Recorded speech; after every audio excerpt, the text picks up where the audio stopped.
मेरे पूरे social media परिवार को निधि शिमालिका यानी मेरा नमस्कार। आज एक बार फिर से मैं आप सभी के सामने लेकर उपस्थित हुई हूँ मासिक राशिफल। और इस बार लेकर आई हूँ मेष राशि वालों का मई माह का मासिक राशिफल। हर बार की तरह इस बार भी कुछ चेंजेस होने वाले हैं और इस बार भी इस महीने में कुछ विशेष व्रत और त्यौहार आएंगे। तो सबसे पहले व्रत और त्योहारों के बारे में जान लेते हैं। 3 मई को गंगा सप्तमी का पर्व मनाया जाएगा। 5 मई को बगलामुखी जयंती मनाई जाएगी। 7 मई को रविंद्रनाथ टैगोर जयंती मनाई जाएगी। 8 मई को मोहिनी एकादशी का पर्व मनाया जाएगा। 11 मई को मदर्स डे आ रहा है, वहीं 11 मई को नरसिंह जयंती भी मनाई जाएगी। 12 मई को बुद्ध पूर्णिमा का पर्व बड़ी धूमधाम से मनाया जाएगा। 27 मई को शनि जयंती मनाई जाएगी और 29 मई को महाराणा प्रताप जयंती मनाई जाएगी। तो ये कुछ विशेष व्रत और त्यौहार हैं जो कि इस माह में आने वाले हैं। अब बढ़ते हैं आगे और आ जाते हैं ग्रहों की स्थिति पर कि इस माह ग्रहों की स्थिति में क्या परिवर्तन होने वाले हैं। सबसे पहले सूर्य की बात करें तो वे वर्तमान में अपनी उच्च की राशि मेष में विराजमान है और 15 मई को वे अपनी सम राशि वृषभ में प्रवेश कर जाएंगे। बुध ग्रह की बात करें तो वर्तमान में अपनी नीच की राशि मीन में विराजमान है और 7 मई को अपनी मित्र राशि मेष में और 23 मई को अपनी अति मित्र राशि वृषभ में प्रवेश करेंगे। मंगल ग्रह इस पूरे माह अपनी नीच की राशि कर्क में ही विराजमान रहने वाले हैं। वहीं गुरु ग्रह वर्तमान में अपनी सम राशि वृषभ में विराजमान है और 14 मई को राशि परिवर्तन कर अपनी सम राशि मिथुन में प्रवेश कर जाएंगे। गुरु का ये जो गोचर है ये साल में एक बार होता है, इसलिए बहुत ही महत्वपूर्ण गोचर है। शनि के बाद में इस साल का सबसे बड़ा दूसरा राशि परिवर्तन है। और यदि आप जानना चाहते हैं कि गुरु के इस राशि परिवर्तन का वर्ष भर आपके जीवन पर, आपकी राशि पर क्या प्रभाव रहेगा, तो इसके वीडियो मैंने ऑलरेडी अपने इस चैनल पर अपलोड कर दिए हैं, जिसके इस वीडियो के नीचे जो डिस्क्रिप्शन में लिंक दिए गए हैं वहाँ लिंक में जाकर आप क्लिक करके गुरु के राशि परिवर्तन के वीडियो अपनी राशि के अनुसार देख सकते हैं। अब शुक्र की बात करें तो वर्तमान में वे अपनी उच्च की राशि मीन में विराजमान है और 31 मई को यानी ये पूरा महीना बीत जाएगा, उस महीने की लास्ट तारीख को वे अपनी मित्र राशि मेष में प्रवेश करेंगे। शनि ग्रह पूरे माह अपनी मित्र राशि मीन में ही विराजमान रहेंगे। राहु अपनी सम राशि मीन में विराजमान है और 19 मई को वे अपनी खुद की राशि कुंभ में स्वग्रही हो जाएंगे। चूँकि राहु और केतु छाया ग्रह हैं और पश्चिमगामी चलते हैं, तो मई माह में राहु और केतु का भी इम्पॉर्टेंट राशि परिवर्तन होने जा रहा है और इसकी वीडियो भी मैं जल्द ही अपने इस चैनल पर अपलोड करने वाली हूँ, जिसको आप प्लेलिस्ट में जाकर देख सकते हैं। तो केतु की बात करें तो वर्तमान में अपनी सम राशि कन्या में विराजमान है और 19 मई को वे अपनी सम राशि सिंह में प्रवेश कर जाएंगे। तो ये है इस माह की ग्रह गोचर की स्थिति। और इस माह में 3 बड़े ग्रहों राहु, केतु और गुरु, इन तीनों का राशि परिवर्तन होने जा रहा है। बहुत ही इम्पोर्टेंट ये महीना सभी राशि वालों के लिए रहने वाला है। और हम जान लेते हैं कि मेष राशि वालों के लिए ये मई माह कैसा जाएगा। तो शुरुआत करने से पहले मैं आपको बता दूं कि ये जो मैं आपको राशिफल दे रही हूँ ये चंद्र गणनाओं पर आधारित है। आप इसे अपनी राशि और लग्न दोनों के हिसाब से देख सकते हैं। तो शुरू करते हैं आपके राशि स्वामी से। मेष राशि के स्वामी हैं मंगल और यहाँ पर मंगल की स्थिति लगातार नीच की बनी हुई है। मंगल नीच के होकर आपके 4th हाउस के अंदर विराजमान हो रहे हैं। इस समय आपको सोच समझकर निर्णय लेने होंगे। अग्रेशन और गुस्से से काम बिगड़ सकते हैं, इसलिए इसका इस्तेमाल न करें तो ज़्यादा बेहतर रहेगा। इस समय अपने विवेक और बुद्धि को आप आगे बढ़ाएं, धैर्य के साथ अपने डिसीज़न लें, क्योंकि ये डिसीज़न आपके लिए बहुत ही महत्वपूर्ण साबित हो सकते हैं। अगर आपने गलत डिसीज़न लिए तो आप गलत राह पर आगे बढ़ जाएंगे और इसका बड़ा नुकसान आपको झेलना पड़ेगा। रिश्तों के मामले में सतर्कता इस महीने आपको ज़रूर रखनी होगी। यात्राएं करते समय भी सावधानी रखनी होगी, क्योंकि यात्राओं में एक्सीडेंट की संभावना बनी हुई है। इसलिए लंबी दूरी की यात्रा अगर इस माह न करें तो मेष राशि वालों के लिए बेहतर रहेगा। सामान का विशेष रूप से ध्यान रखें। गुप्त शत्रुओं को आप न्योता दे सकते हैं, इसीलिए इस माह आप कोशिश करें कि बिल्कुल मौन रहकर, शांत रहकर अपने रूटीन के कार्यों को ही पूरा करें। ससुराल वालों से मतभेद हो सकते हैं, सोच समझकर उनके साथ अपने रिश्तों को आगे बढ़ाएं, वरना आपके रिश्ते और ज़्यादा बिगड़ सकते हैं। इस समय सोच समझकर अपनी प्रोफेशनल और पर्सनल लाइफ में आगे बढ़ें, वही आपके लिए एक सही मार्ग रहेगा। अब आते हैं आपके सेकंड हाउस और आपके सेवन्थ हाउस पर। आपके सेकंड और सेवन्थ हाउस के लॉर्ड हैं शुक्र। यहाँ पर शुक्र की पोजीशन पर मैं आऊँ तो पूरे माह वे उच्च के रहने वाले हैं। महीने के लास्ट दिन यानी 31 तारीख को शुक्र आपकी राशि में आएंगे। तब तक शुक्र उच्च के होकर आपके 12th हाउस में विराजमान रहेंगे। सेकंड और सेवन्थ हाउस के लिए शुक्र के परिणाम इस पूरे माह बहुत ही अच्छे और शानदार रहेंगे। रोजमर्रा के लाभ में वृद्धि होगी, अपॉर्चुनिटीज़ आपको वर्क प्लेस पर मिलेगी। अधिकारियों के द्वारा जो आप अपॉर्चुनिटीज़ चाहते थे उनके द्वारा आपको प्राप्त होगी। वहीं आप अपनी बोली से, अपने व्यवहार से सबको अपना बना लेंगे। यहाँ पर आपके घर में मांगलिक कार्यक्रम भी हो सकते हैं। यदि आप विवाह योग्य हो चुके हैं तो आपको इस माह अपना मनचाहा लाइफ पार्टनर मिल ही जाएगा। शादी सगाई जैसी गुड न्यूज़ आपको मिल सकती है। वहीं बिजनेस में जो खासकर शुक्र से रिलेटेड काम करते हैं, चाहे वो होटल व्यवसाय हो, रेस्टोरेंट बिजनेस हो, या फिर फिल्म उद्योग हो, या पार्लर का, कॉस्मेटिक का काम हो, या फिर चकाचौंध से भरा सजावट का कोई काम, कोई चकाचौंध से भरा कोई भी काम हो, ये सभी शुक्र के अधिकार क्षेत्र में आते हैं। अगर आप इन कार्यों से जुड़े हुए हैं, इन क्षेत्रों से जुड़े हुए हैं और इन क्षेत्रों में आप अपने बिजनेस को आगे बढ़ा रहे हैं, तो डेफिनेटली ये महीना आपके लिए बहुत ही अच्छा और प्रॉफिटेबल रहने वाला है। इस समय आपका सेल्फ कॉन्फिडेंस बनेगा और आपकी एक अलग ब्रांडिंग होती हुई, एक अलग पहचान बनती हुई दिखाई देगी। तो शुक्र आपको बहुत ही अच्छे परिणाम इस माह दिलाते हुए दिखाई देंगे। अब आते हैं आपके थर्ड और सिक्स्थ हाउस पर। थर्ड और सिक्स्थ हाउस के लॉर्ड है बुध। यहाँ पर बुध की स्थिति की बात करें तो बुध नीच के होकर आपके 12th हाउस में शुक्र के साथ नीचभंग योग बना रहे थे। वहीं 7 मई को यानी महीने के प्रारंभ में ही वे आपकी राशि यानी बुध की मित्र राशि में प्रवेश कर जाएंगे। आपकी राशि में वे लग्न में आकर बैठेंगे और 23 मई को पुनः राशि परिवर्तन कर आपके द्वितीय भाव में जाकर विराजमान हो जाएंगे। बुध का इस माह 2 बार राशि परिवर्तन हो रहा है। थर्ड हाउस के हिसाब से ये राशि परिवर्तन आपके लिए 23 मई तक बहुत ही अच्छा रहने वाला है। देखिए, जो ये टाइम पीरियड चल रहा है इसके अंदर आप जो भी कार्य करेंगे उसमें आपकी वैल्यूएशन बढ़ेगी, यानी आपकी बुद्धिमत्ता के चर्चे चारों तरफ होंगे। आपके अधिकारी भी आपकी वैल्यू करना सीख जाएंगे। छोटे भाई बहनों से वाद विवाद की स्थितियाँ टल जाएगी। वहीं इस समय आप स्ट्रैटेजी बनाकर जो भी कार्य करेंगे उसमें सफलता मिलेगी। राजनीति में आपका वर्चस्व बढ़ेगा। कंसल्टेंसी बिजनेस का आप एक्सपांड करते हुए दिखाई देंगे।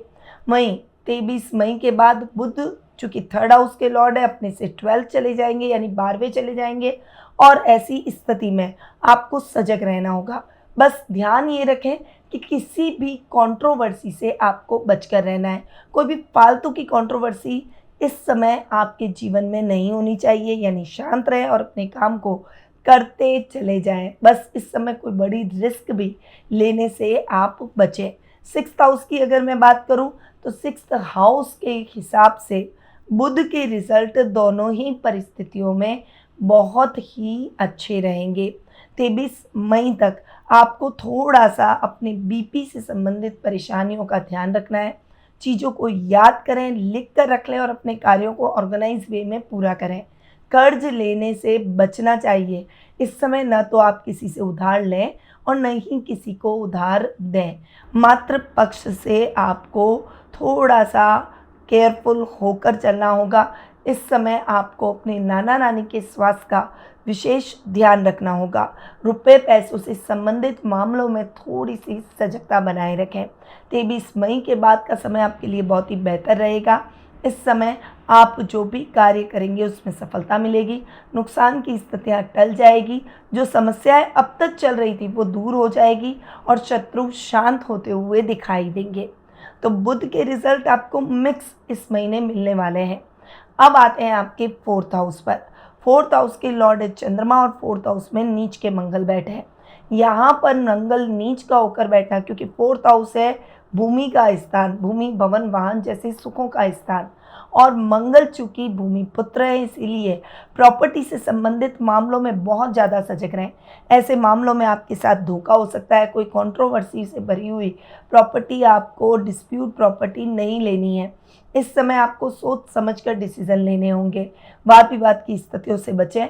अगर अगर आप नए घर का कंस्ट्रक्शन करा रहे हैं तो कंस्ट्रक्शन मटेरियल पहले ही डलवा लें। ये टाइम पीरियड आपके लिए अच्छा नहीं रहेगा। सोच समझकर आगे बढ़ना होगा। बजट देखकर चलें। वाहन के रखरखाव पर खर्चा हो सकता है। अपने घर के बड़ों की आज्ञा का पालन करें। बहुत ज़्यादा अग्रेशन और गुस्से में उनसे आर्ग्यू ना करें, वरना आपके पर्सनल रिश्ते भी इससे प्रभावित होंगे। तो थोड़ा केयरफुल होकर चलेंगे तो समस्याएं नहीं बढ़ेगी। अब आते हैं आपके फिफ्थ हाउस पर। फिफ्थ हाउस के लॉर्ड हैं सूर्य। यहाँ पर सूर्य की पोजीशन की अगर मैं बात करूँ तो आधे माह तक वे आपकी राशि में उच्च के होकर विराजमान रहेंगे और उसके पश्चात आपके सेकेंड हाउस में चले जाएंगे।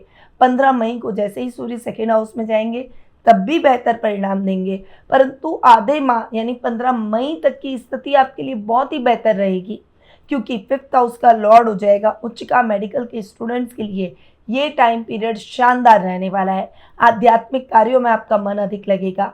आप जो भी कार्य अपने हाथ में लेंगे उसमें सफलता मिलेगी। आप अपने बच्चों के प्रति प्राउड फील करेंगे। साहित्य और कला के क्षेत्र से जुड़े हुए लोगों के नेम फेम और प्रसिद्धि में वृद्धि होगी। जो भी काम आपको करने हैं उसकी एक प्लानिंग बना लें। करियर को लेकर शुभ समाचार मिलेंगे। जो लोग नीट की तैयारी कर रहे हैं उनके लिए ये समय नीट के एग्ज़ाम को क्लियर करने का रहेगा। यानी ओवरऑल अगर मैं कहूँ तो सूर्य की स्थिति बहुत ही अच्छी बनी हुई है। 15 मई के बाद भी सूर्य आपको मान सम्मान और प्रसिद्धि दिलाएंगे। कुटुंब में भी आपका एक अलग रुतबा रहेगा। इसीलिए इस माह आपको एक प्रॉपर तरीके से स्ट्रैटेजी बनाकर इस अच्छे समय का सदुपयोग जरूर करना चाहिए। अब आते हैं आपके 9th और 12th हाउस पर। 9th और 12th हाउस के लॉर्ड हैं गुरु, और यहाँ पर गुरु की स्थिति पर मैं आऊँ तो गुरु इस माह राशि परिवर्तन करने वाले हैं। जी हाँ, साल का दूसरा सबसे बड़ा राशि परिवर्तन है। राहु और केतु भी इस माह राशि परिवर्तन करेंगे। तो डेफिनेटली ये माह बहुत ही इम्पॉर्टेंट सभी राशियों के लिए रहने वाला है। मेष राशि के लिए जो गुरु अब तक आपके द्वितीय स्थान में बैठे थे, अब थर्ड हाउस में चले जाएंगे। हालांकि इतरिक स्थान में जाएंगे पर गुरु के रिजल्ट आपको फिर भी बेहतर मिलेंगे, क्योंकि गुरु आपके भाग्येश हैं, अपने से सप्तम जाकर बैठेंगे। और गुरु चूंकि आपके खर्च भाव के यानी 12th हाउस के लॉर्ड है, अपने से चतुर्थ जाकर बैठेंगे। तो मेष राशि वालों के लिए गुरु की पोजीशन बहुत ही अच्छी होती हुई दिखाई देगी। आपका भाग्य आपका साथ देगा। अधूरे पड़े हुए कार्य आपके पूरे होंगे। इस समय धार्मिक यात्राएं इस माह होती हुई दिखाई देगी। आपकी कुछ बड़ी इच्छाएं पूरी होगी। इस समय आपके माता पिता आप पर प्राउड फील करते हुए दिखाई देंगे। वहीं ये टाइम पीरियड सही मैनेज तरीके से अपने कार्यों को करने का है। नए कार्य की शुरुआत कर सकेंगे, और जो हायर एजुकेशन से जुड़े हुए छात्र छात्राएं हैं उनके लिए ये टाइम पीरियड बहुत ही शानदार रहने वाला है। अब गुरु चूंकि आपके 12th हाउस के भी लॉर्ड हैं, अपने से चतुर्थ और खर्च भाव के स्वामी जाकर बैठेंगे तो खर्चों को थोड़ा सा बैलेंस करेंगे। इस समय आप स्पिरिचुअल कामों में खर्च करेंगे। कोई भी बड़ा नुकसान आपके जीवन में नहीं होगा। कर्ज की स्थितियों से मुक्ति मिल जाएगी। एनिमी शांत हो जाएंगे और वर्क प्लेस पर भी आपकी इम्पोर्टेंस बनी रहेगी।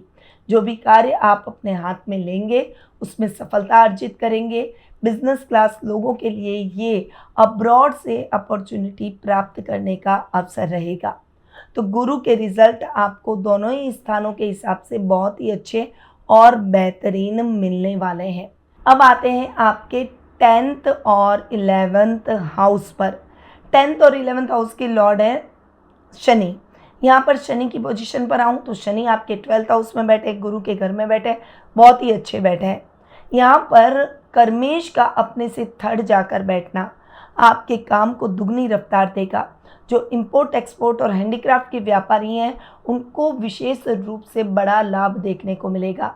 कोई कोर्ट कचहरी से संबंधित डिस्प्यूट मामले हैं तो उसमें सफलता मिलेगी।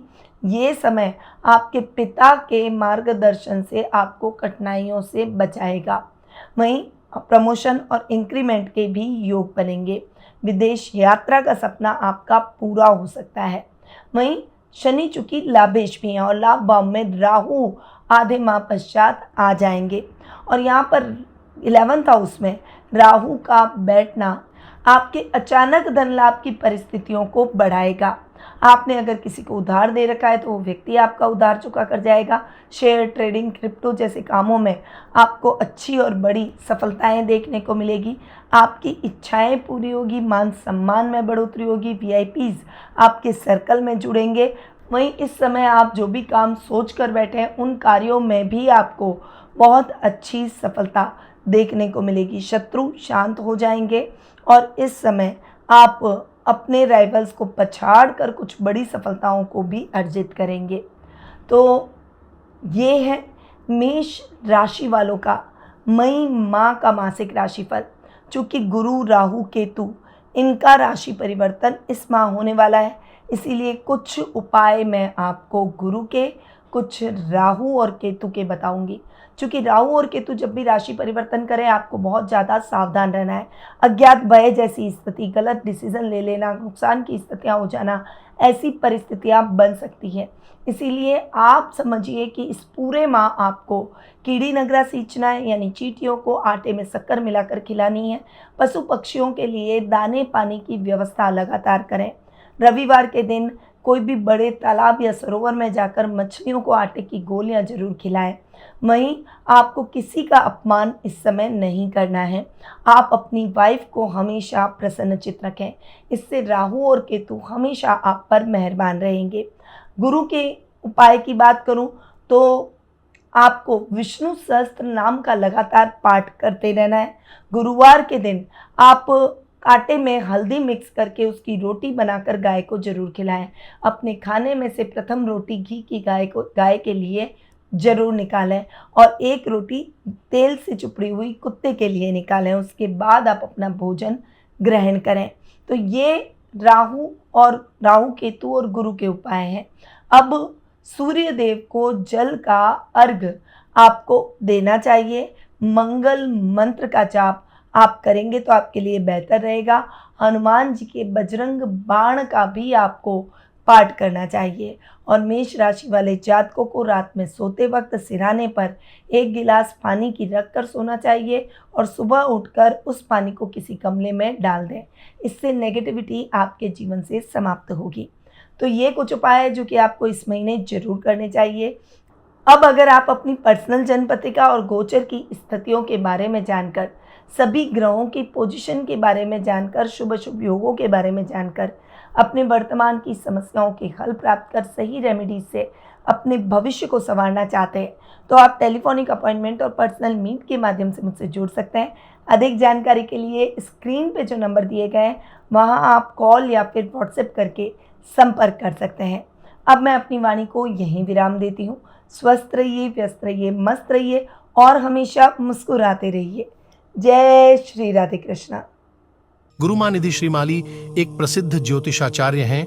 उनके जोधपुर स्थित ज्योतिष संस्थान में महामृत्युंजय, काल सर्प दोष, मां बगलामुखी, विवाह बाधा निवारण पूजा एवं अन्य सभी प्रकार की पूजाएं संस्थान के विद्वान पंडितों द्वारा पूर्ण विधि विधान एवं शास्त्रोक्त रीति से संपन्न करवाई जाती है।